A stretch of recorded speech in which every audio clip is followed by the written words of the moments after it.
Welcome to the session. My name is Scott Weisman. I'm Medical Director of the Antimicrobial Stewardship Program at Seattle Children's Hospital in Seattle, Washington. And I would like to thank the session organizers for allowing me to present on this controversy in stewardship. We're focusing in the hospital, but what about agriculture?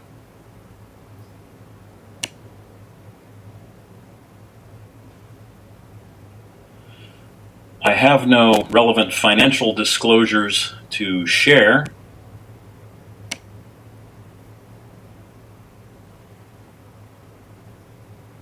But I would like to share this intellectual disclosure that I am a member of the steering committee of the Clinician Champions in Comprehensive Antibiotic Stewardship, or CAUSE.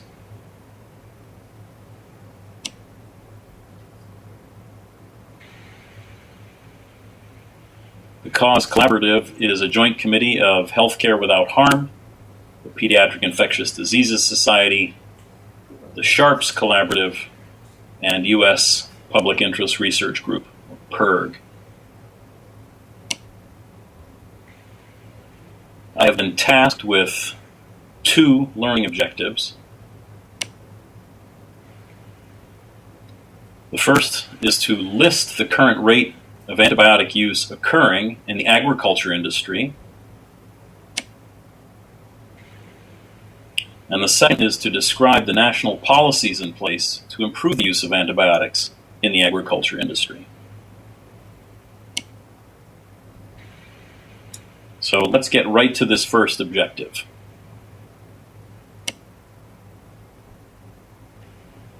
According to sales data collected by the Food and Drug Administration, the amount of medically important antibiotics sold for use in animal agriculture in 2018 was 13.3 million pounds.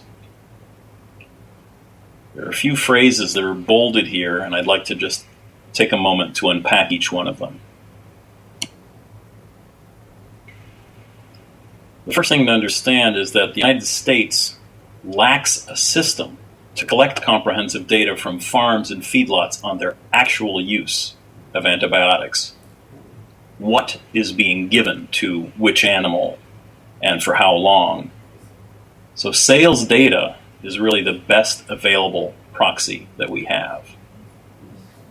Imagine trying to operate your stewardship program based solely on the data regarding what antibiotics your hospital has purchased.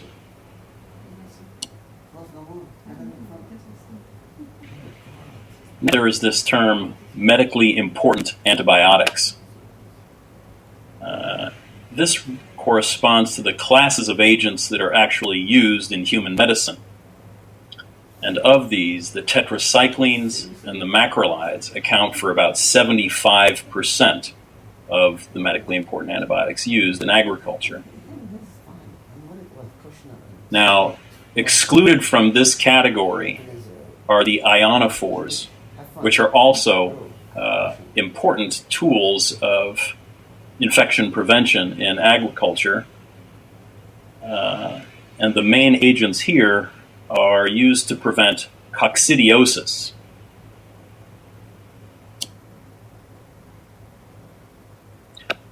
Coccidiosis is a group of protozoal infections, typically of the gastrointestinal tract, caused by protozoa, parasites, amoeba, single-celled organisms.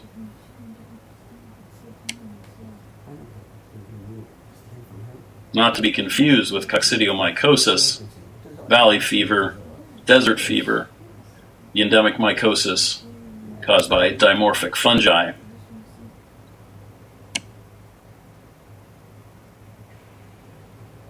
So ionophores are antiparasitics, antiprotozoan agents. And as such, they are not considered medically important antibiotics for this purpose. But they do represent approximately half of the anti-infectives used in animal agriculture in the United States.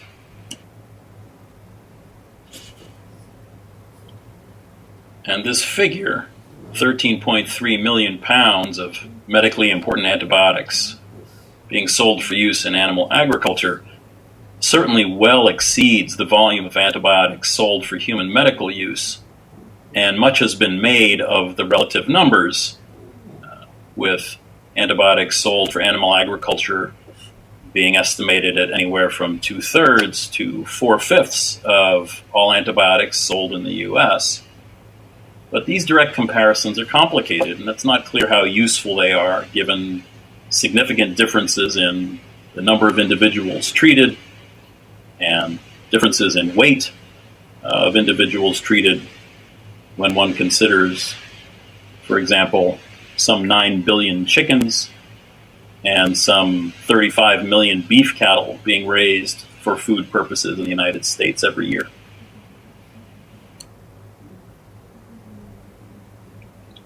A more useful comparison might be made by focusing on a single sector of animal agriculture, beef cattle production, and comparing the intensity of antibiotic consumption in the United States with that of leading European beef-producing countries. This analysis was produced by the Natural Resources Defense Council and adjusts for the weight of the cattle produced by each country's industry. And this produces an antibiotic stewardship friendly metric that could be used for benchmarking. And it shows that the beef cattle industry in the United States uses antibiotics at a rate 3 to 6 times that of the respective industries in the United Kingdom, Denmark, France, and the Netherlands, countries whose production practices and national policies differ quite a bit from those in the United States. And of the 13.3 million pounds of medically important antibiotics sold in the United States every year for production of livestock, 42% of them are indeed used in the production of beef cattle. So now let's take a deeper dive into the nature of and the indications for antibiotic use in the production of beef cattle in the United States.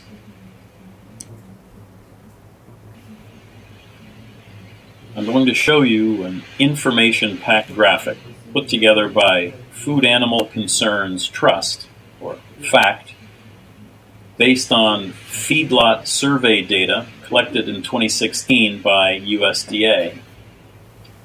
The figure was reproduced in the NRDC report entitled Better Burgers: Why It's High Time the Beef Industry Kicked Its Antibiotics Habit.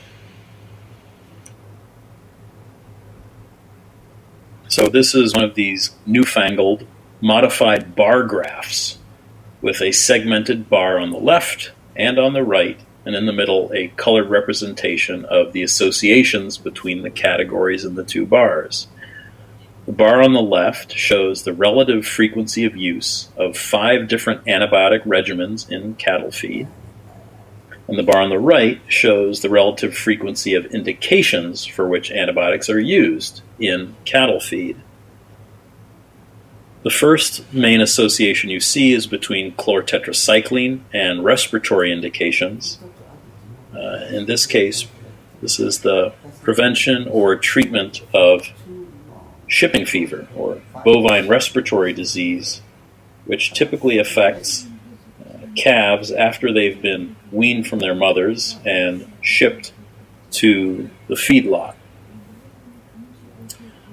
The second main association, in blue, is that between tylosin, a medically important antibiotic, and monensin, a not medically important ionophore, and liver abscess.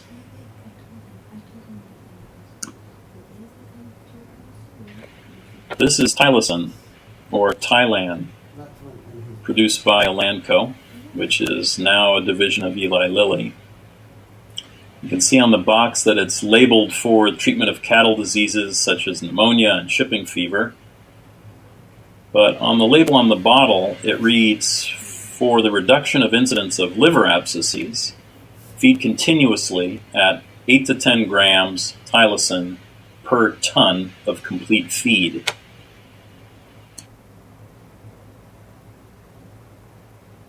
When you look at the tylosin molecule, you recognize that it bears a striking resemblance to another molecule that you know, erythromycin, making tylosin a macrolide and thus a medically important antibiotic. Before weaning, the cows spend their first 6 months of life grazing on grass, the diet to which they're adapted. After weaning, they're transported to the feedlot, and the diet on the feedlot is different. It's not grass. It's a high-calorie mixture, 70 to 90% grains and other high-energy ingredients, such as the dried byproducts of corn that's already been used elsewhere to produce ethanol. And the high-grain feed is designed to get the animals to target weight as quickly and efficiently as possible, usually 4 to 6 months, so that they can then move on to the processing plant for the next phase in the production of beef. But what is efficient for production is not necessarily optimal for the animal's digestive physiology. The bacterial fermentation of this high-calorie grain diet in the cattle's rumen leads to high levels of acid production, which produces ruminitis, damage to the rumen lining, and ruminal abscesses.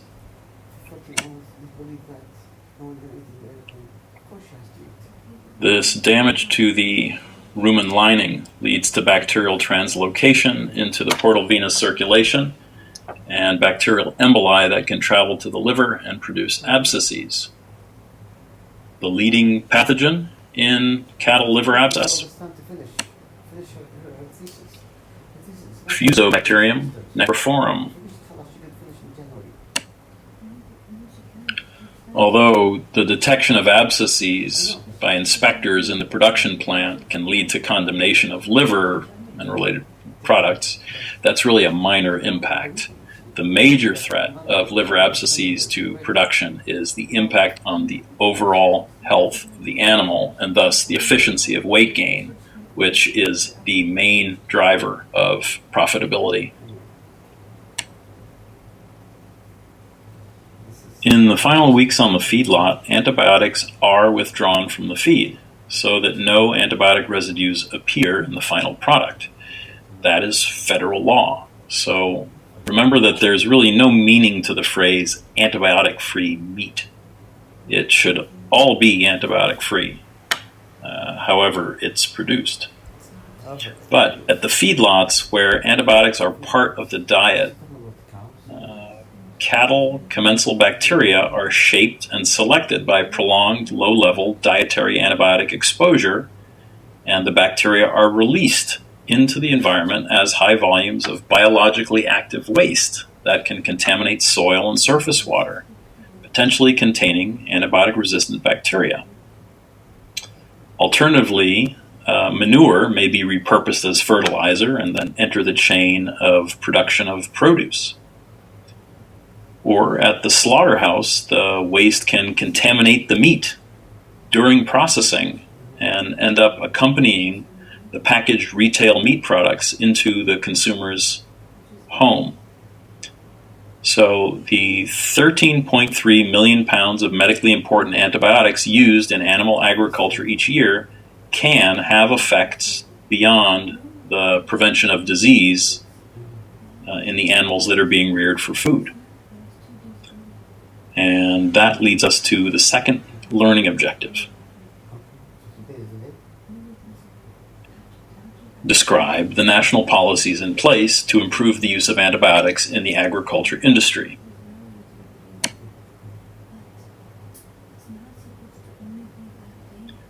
We're going to focus the discussion on two critical documents issued by the Food and Drug Administration. Guidance for Industry 209, which was released in 2012, and Guidance for Industry 213, that was released in 2017.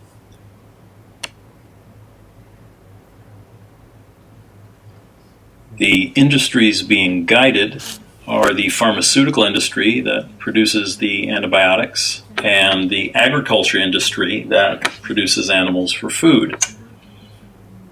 These guidances do not carry the weight of law. They are not legally enforceable responsibilities. For example, the use of the word should in these guidances means that something is suggested or recommended but not required. And this represents one area of policy difference with the European countries whose less intensive use of antibiotics in agriculture we looked at a little bit earlier.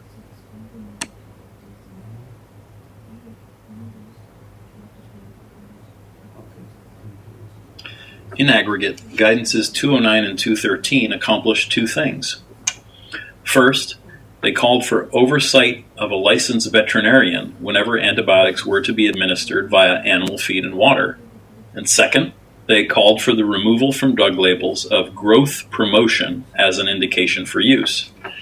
Historically, growth promotion has referred to the apparent ability of antibiotics to alter the makeup or the function of the commensal flora of otherwise healthy animals to promote more efficient caloric extraction, more rapid weight gain, something that now we might refer to as a microbiome effect. So from the labeling standpoint, the only acceptable indications are the prevention of disease and the treatment of disease, and no longer this routine production use.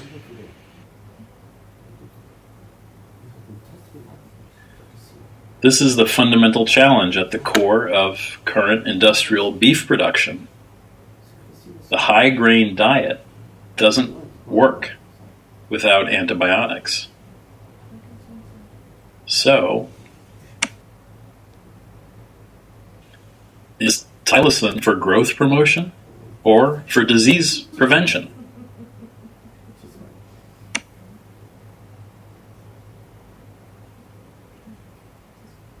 Here we return to the FDA's annual sales data on medically important antibiotics.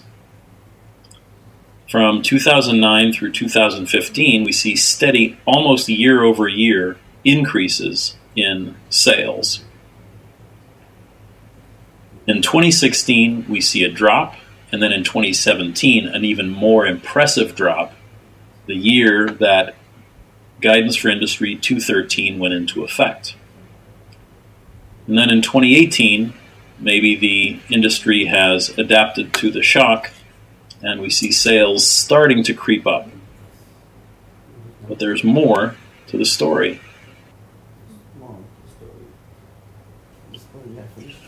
Now we're able to see the annual sales volumes broken down by indication. In blue are the production indications, which is to say growth promotion, and in purple are the therapeutic indications, which is to say prevention or treatment of disease. Between 2016 and 2017, three important things happen. The overall height of the bar goes down. The blue component, the growth promotion uses, completely disappear, and therapeutic indications take a big jump up. And that difference in the height of the purple segments from 2016 to 2017 might be familiar to the stewards in the audience as a variation on the squeezing the balloon phenomenon, whereby restrictions on one antibiotic lead to compensatory increases in the use of an alternative antibiotic. Only here, it's the indication that has been restricted, not the antibiotic. Although overall sales went down in 2017, then we see an uptick in 2018 that might suggest recovery from the shock of Guidance 213.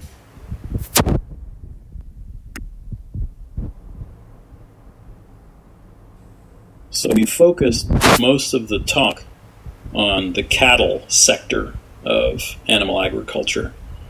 But I'd like to take a moment to talk about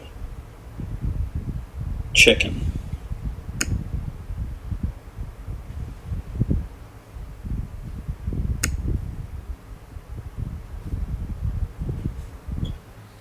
chicken has changed.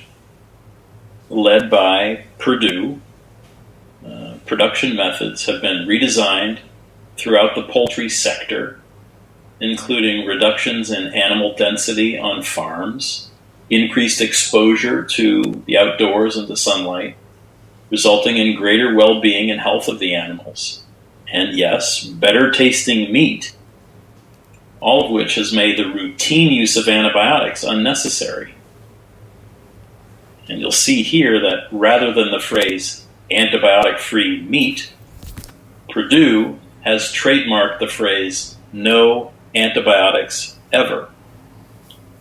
And this phrase is now approved by USDA, as indicated in this graphic at right, which I find very useful.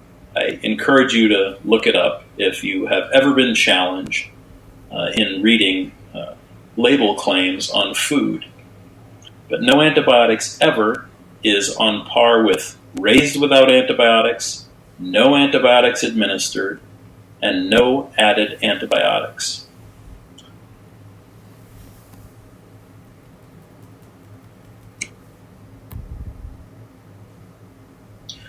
In contrast, there's McDonald's, which does not produce meat, but purchases meat.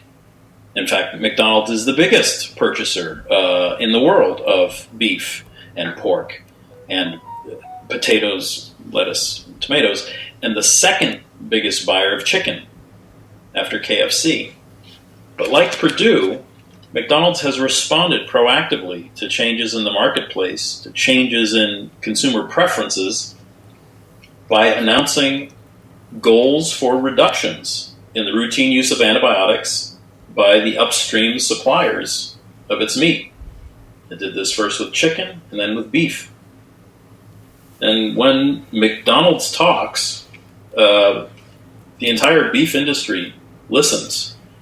So with some of the shortcomings we've seen in federal guidances, it's a cause for optimism that market forces have led to such dramatic changes in animal agriculture.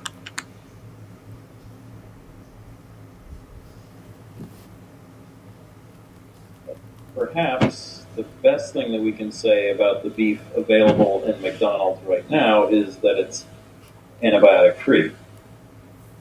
There is a 5 to 10 year gap between McDonald's policy commitment and the expected availability of beef raised without routine use of antibiotics in its restaurants. And it is this gap that earned it a grade of C, which is definitely a step up from edition 5 of Chain Reaction.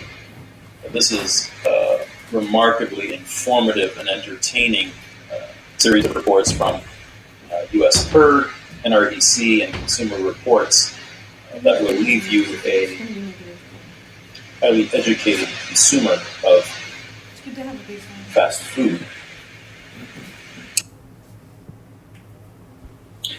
In the absence of comprehensive federal policy solutions, other market-based strategies to reduce routine use of antibiotics in food production are coming into view. And there may even be a direct role for healthcare to play.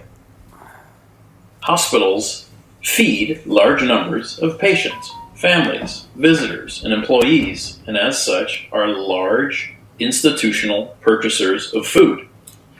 Through their food procurement policies and food service management contracts, hospitals may also be in a position to influence the food supply chain.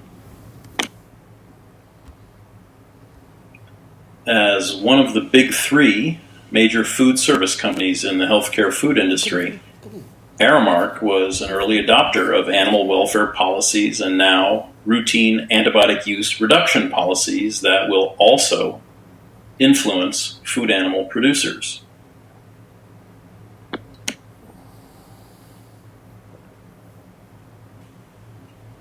I would like to conclude where we began by mentioning cause Clinician Champions for Comprehensive Antimicrobial Stewardship, which is a joint committee of Healthcare Without Harm, the Pediatric Infectious Disease Society, the SHARPS Collaborative, and U.S. Public Interest Research Group, PIRG, that is focused on preserving antibiotics so that they're available when our patients need them by considering antibiotic use anywhere as a natural extension of the antimicrobial stewardship work that we do every day in the hospital.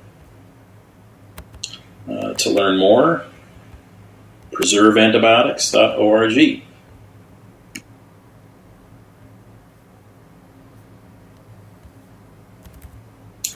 I would also like to recommend this review of challenges, progress, and opportunities in antibiotic stewardship in food-producing animals that appeared recently in Clinical Therapeutics, written by Samir Patel, the medical director of stewardship at Lurie Children's and a highly respected and admired colleague.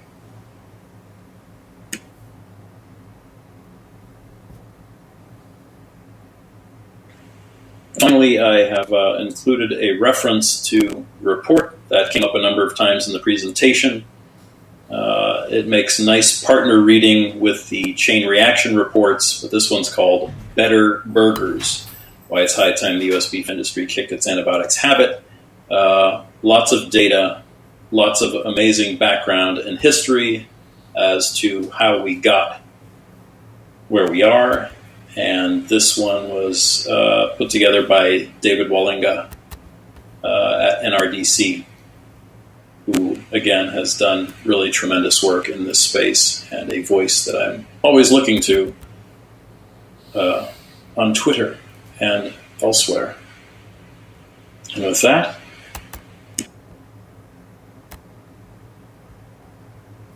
I would like to thank the session organizers once again for putting together such an amazing program. And I would like to thank you all for your attention. I hope you have found something of value here. If you have any questions about anything in the presentation, feel free to email me at scott.weissman@seattlechildrens.org. Enjoy ID Week and stay safe.